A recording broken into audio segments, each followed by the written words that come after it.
Hey everyone, it's Nicole. Welcome back to my channel, Relax.Cut.Glue.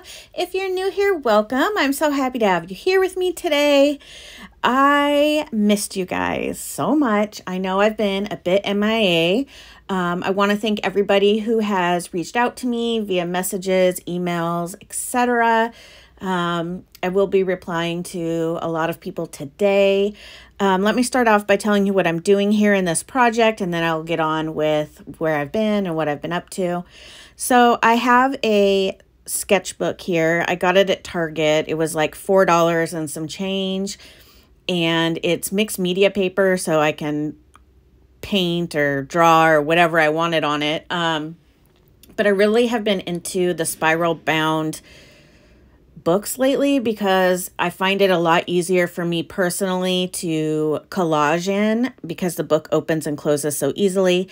So anyways, I wanted kind of a smaller book. So this one is, let me look. It is, I have it right in front of me, 5.5 inches by 8.5 inches, which I think is a perfect size. I bought a bigger one last week and it's just too big. I needed something smaller. My brain just can't handle it right now. So what I'm doing in this one is birds, flowers, and bugs. So basically kind of a spring thing going on. I'm not going to hold myself to it. If I want to glue something else in here, I will. But I had a bunch of Birds and Blooms magazines that have come in that I haven't used. And I also have some flower catalogs that I get every year.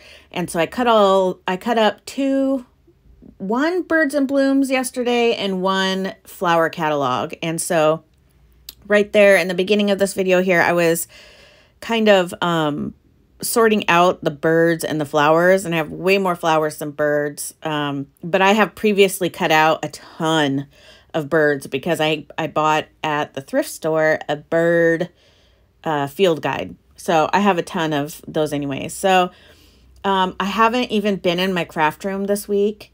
So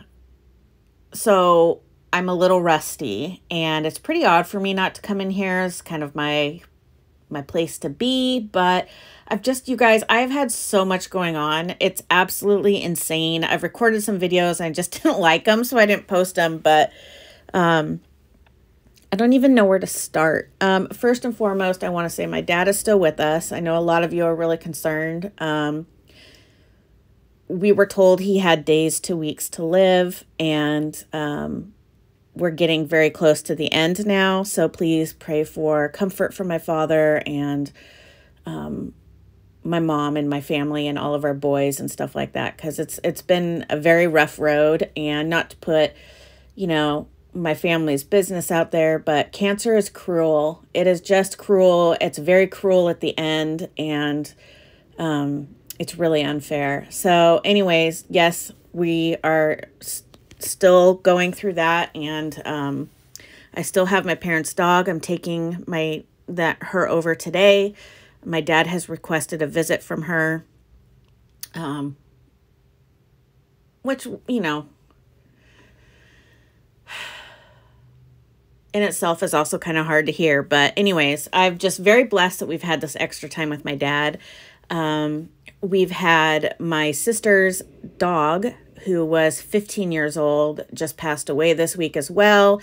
And, if you're an animal lover, if you're not, you'll probably think I'm nuts, but he was kind of the patriarch of the animal family in our family, if that makes sense.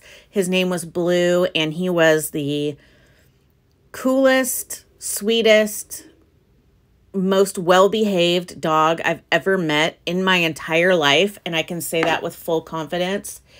There was just something very special about this dog, and he's kind of always had an old soul. He was just amazing, and that hit our family really hard, especially knowing that my dad's going to be passing soon as well. So that was really hard. My heart breaks for my sister. I can't. It's hard. So yeah, that's been really hard. So, and then a week and a half ago or so, we had this camper show up, this RV across the street from our house. And I want to say, before I start this story, my husband and I have lived in our home for almost 20 years. And we live in a nice residential neighborhood, and we've never had a problem with theft per se. You know, average stuff that average towns have and stuff like that. But anyways, Portland, Oregon is having a real crisis right now with gun violence, the homeless population, all kinds of stuff. It's really out of control, and it's a problem. And we've even seen those issues, you know, for not seeing a lot of violence and crime in our neighborhood and drug activity. Now we see it all the time, and it's really concerning because we've never had this problem before. Anyways, this RV shows up across the street from our house. Long story short, we had to deal with them, not just us, but 4 of my neighbors, for about a week off and on. They kept showing up, and it was a guy and a girl, and they were really toxic and fighting all the time, and they were really high on drugs. I can say that with 100% confidence, not just because I saw them or heard them, but they were fighting about the drugs, and they were really erratic, and they would scream at the top of their lungs at each other in the middle of the street at like 2 a.m. And the cops were here all the time. There's really nothing that they can do anymore. Police officers are only responding to life-threatening emergencies right now. They are not coming for anything else. And so when you go to call non-emergency, you're on hold for like an hour at least. It's really crazy right now and really scary. So anyways, they were just out of control and fighting and screaming and throwing things. They broke my neighbor's fountain one night in his front yard because they were fighting, and she threw something at it. I don't know. She ended up on the porch one night on one of my neighbor's porches screaming at the guy at 4 a.m. And all of us are like, what the hell is going on? Right? So these people kept leaving, kept coming back, and it was just, the city was involved. And then she locked her keys in her car, and they're fighting at 5 a.m. And he broke into her car with this little break-in toolkit and then ruined her car. It was just like this whole thing. So anyways, I have not seen them now in like 5 days, thank God. But they were here for over a week. I could tell you so many stories just about that whole week. It was absolutely insane.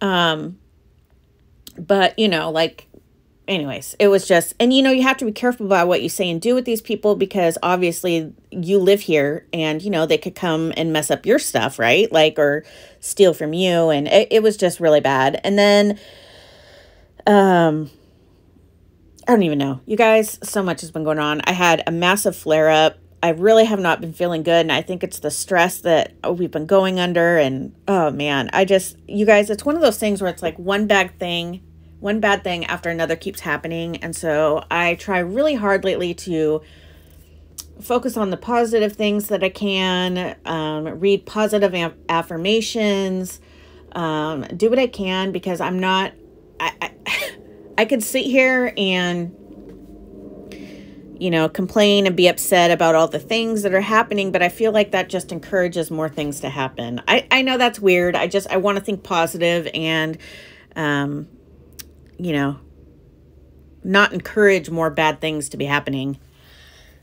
You know what I mean? So, it's really gotten to the point where I couldn't even come in here to like craft or anything. I've just been so stressed and so sick and all that kind of stuff. So it's been rough, but don't worry about me, guys. I'll be fine. I'm tough and resilient, and I've got a lot of support and family and art and you guys, and it'll be okay. It'll be okay. Everybody goes through, you know, when it rains, it pours kind of activity in your lives. We all go through it. I'm in it right now, and it can only get better from here. Well, that's a lie. It's going to get downhill. I'm going to go downhill a little bit more, but I'll be back. You know what I'm saying? Like, I have to be realistic in that fact. But anyways, I'm really enjoying this glue book. I'm having a lot of fun. Thank you guys so much for letting me vent about my life. It's been crazy. Oh my gosh, you guys. Jackson had the absolute worst bloody noses yesterday. So Jackson gets bloody noses all the time. These were so bad. It looked like we had a murder in our house. I had to clean up blood everywhere. He had it smeared all over his face. It was just, it was so bad. I probably freaking some of you out even talking about that much of it. Yeah, I mean, he wanted to go to the hospital, and we couldn't get the bleeding to stop, and it was like, yeah, anyways, I'll just stop there because I know some of you are queasy, but anyways, he's doing much better today. He's totally fine. Probably allergy related, that kind of thing. But man, those things are scary, especially when they're like that. And, you know, there's, you know, a bloody nose, and then there's bloody noses like my son had last night. And those were not regular bloody noses. Those were on a whole nother level. Yeah, it was crazy. So crazy. All right, guys, I'm about ready to wrap this video up. I want to say a quick thank you to everybody who has been sending me cards and emails and messages and gifts. I've gotten several gifts in the mail lately. Thank you guys so much. Janie, thank you so much for the books. I cannot wait to I actually have not even flipped through those books yet because I'm waiting to do it on camera. I know. I don't know how I did it. Debbie sent me a calendar to start a glue book with her, and I'm really excited about that. I don't want to say too much more about it. And I was sent some wonderful gifts from Australia, handmade journal, and I absolutely love it. So I'm going to share all these things that I was sent lately and in the next video, and share some of the new things that I bought. I did a little bit of stress shopping, if you will. And so I have a couple new items that I bought as well. So I just want to thank you guys all for your patience and sticking with me during this hard time. And I hope you guys are having a great day and having a lot of fun gluing.